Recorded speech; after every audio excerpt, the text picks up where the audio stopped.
Un bloc de granit bascula. C'était, de l'autre côté, la pierre tombale du duc Relon, gravée des 12 lettres en relief, Tiberménil. Et ils se trouvèrent dans la petite chapelle en ruine que l'Anglais avait désignée. Et où l'on va jusqu'à Dieu, c'est-à-dire jusqu'à la chapelle, dit-il, rapportant la fin de la citation. « Est-ce possible ?» s'écria Devanne, confondu par la clairvoyance et la vivacité de Herlock Sholmès. « Est-ce possible que cette simple indication vous ait suffi ?» « Bah, fit l'Anglais, elle était même inutile. Sur l'exemplaire de la Bibliothèque nationale, le trait se termine à gauche, vous le savez, par un cercle, et à droite, vous l'ignorez, par une petite croix, mais si effacée qu'on ne peut la voir qu'à la loupe. Cette croix signifie évidemment la chapelle où nous sommes. » Le pauvre Devanne n'en croyait pas ses oreilles. « C'est inouï, miraculeux, et cependant d'une simplicité enfantine. Comment personne n'a-t-il jamais percé ce mystère ?» Parce que personne n'a jamais réuni les 3 ou 4 éléments nécessaires, c'est-à-dire les 2 livres et les citations. Personne, sauf Arsène Lupin et moi. « Mais moi aussi, objecta Devanne, et l'abbé Gélis. Nous en savions tous 2 autant que vous, et néanmoins... » Sholmès sourit.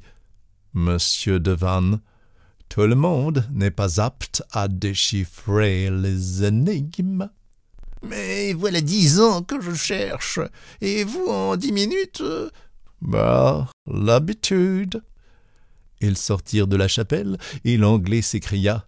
« Tiens, une automobile qui attend. »« Mais c'est la mienne. »« La vôtre? Mais je pensais que le chauffeur n'était pas revenu. »« En effet, et je me demande... » Ils s'avancèrent jusqu'à la voiture, et Devanne, interpellant le chauffeur, « Édouard, qui vous a donné l'ordre de venir ici ?»« Mais, répondit l'homme, c'est Monsieur Velmont. »« Monsieur Velmont? Vous l'avez donc rencontré? Près de la gare? Elle m'a dit de me rendre à la chapelle. »« De vous rendre à la chapelle? Mais pourquoi? Pour y attendre monsieur et l'ami de monsieur. » Devanne et Herlock Sholmès se regardèrent. Devanne dit « Il a compris que l'énigme serait un jeu pour vous. L'hommage est délicat. » Un sourire de contentement plissa les lèvres minces du détective. L'hommage lui plaisait. Il prononça en hochant la tête « C'est un homme. Rien qu'à le voir, d'ailleurs. Je l'avais jugé. »« Vous l'avez donc vu? » ?»« Nous nous sommes croisés tout à l'heure. »« Et vous saviez que c'était Horace Velmont? Je veux dire Arsène Lupin? » ?»« Non, mais je n'ai pas tardé à le deviner. À une certaine ironie de sa part. »« Et vous l'avez laissé échapper? » ?»« Ma foi, oui. J'avais pourtant la partie belle.